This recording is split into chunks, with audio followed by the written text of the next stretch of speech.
Football Guy NFL, who will have the better year after a rough 2022 season? Deshaun Watson of the Browns or Russell Wilson of the Broncos? I know my answer, Chris. Go ahead. Give me your answer. Let me hear it.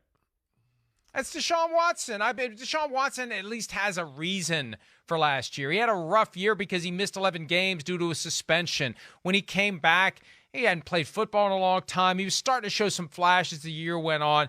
I expect him, relative to last year, to be better, a bigger gap, a bigger difference than what we're going to see from Russell Wilson pre-Sean Payton and post-Sean Payton. I mean, I think Russell Wilson will be better. He can't be much worse. Right. But I think we're going to see a more dramatic difference for Deshaun Watson. Yeah, it's a tough one because the Sean Payton factor makes me, believe in Russell Wilson's turnaround. But I think I lean more in your direction. You said it, all the right things there. He hasn't played. He didn't get to practice a ton. He's going to get a full off season. He's going to get all the reps. He'll get preseason. And before all this stuff happened, Deshaun Watson was definitely one of the 5 best quarterbacks in the NFL. I mean, definitely. Superstar. So I expect, I'm with you, that he gets close to regaining that type of, level of play on a game-by-game basis and kind of jumps back into that top 5, top 6 quarterbacks in football combo. All right, next one. PMG UK Colt. If another team signs Lamar Jackson to an offer sheet and Lamar publicly comes out and says he doesn't want to play for the Ravens anymore and he wants to play for that team, would that be enough for the Ravens not to match? What else would it take for them not to match, and what could Lamar do? Let me take a crack at this one. Yeah, please do. I don't think anything Lamar says publicly is going to matter. I think the Ravens will exercise their right to match if they choose to do so. Now, could it lay the foundation for a trade? That's the one thing we don't talk about enough here. If Lamar finds a team he really wants to play for, and that team is ready to acquire his rights, right, would Lamar have a conversation with Eric DeCosta, John Harbaugh, Steve Bisciotti, and say, look, it's time for me to move on. I would really appreciate this. Can the two teams work out something?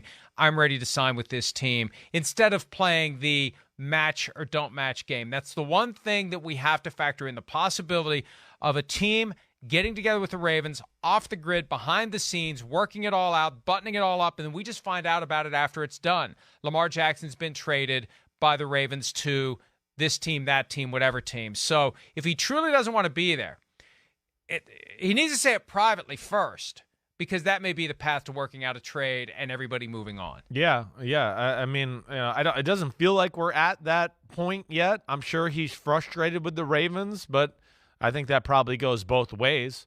I'm sure the Ravens, if not, might be more frustrated with him. I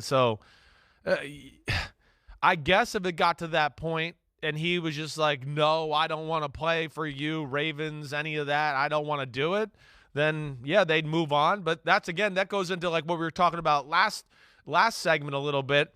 If that's the case or whatever, then, they got to get this done before the draft, and so they can kind of evaluate what they're going to try to do at the quarterback position to replace, Lamar Jackson. I know they have Tyler Huntley, but you at least want to give them the option to think about maybe drafting one of these guys for the future of their team.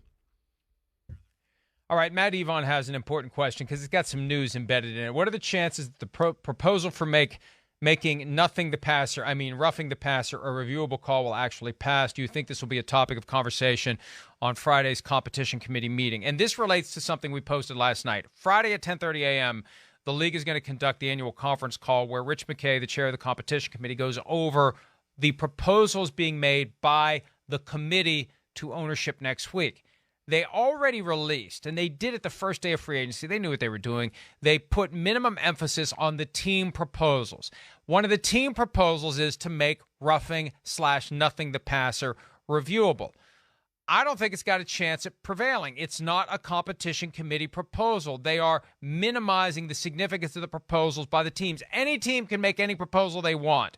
If the competition committee isn't on board with it, it's not going to happen. And Chris, I continue to go back to what Troy Vincent said last year. The football games on TV aren't going to be watched by the same number of people if the quarterbacks are injured. They are unreasonably protecting quarterbacks by welcoming this reality where the officials err on the side of throwing the flag and just deal with it. When in doubt, whip it out. That's I'm paraphrasing the rule book, but that's That's the rule. Yeah. If there's any doubt, you throw the flag. Right. And, Until the playoffs, though, and then it didn't matter. Then that went out the window, which is, again, annoying. They don't care then. But will it? I mean, after the Brock Purdy thing, and we're down to no quarterbacks, I think they're going to be even more intent on protecting the quarterbacks every step of the way. So I think that nothing's changing about roughing the passer. Nothing at all. No, I don't disagree. I don't. Right. If it changed, maybe they'll try to put an emphasis on, hey, like if the guy's pinky touches the guy's, that's not a forcible blow to the head. That's that. But yeah, I'm with you. They're too worried about the look and the money and everything else. But yeah, I don't like the rule.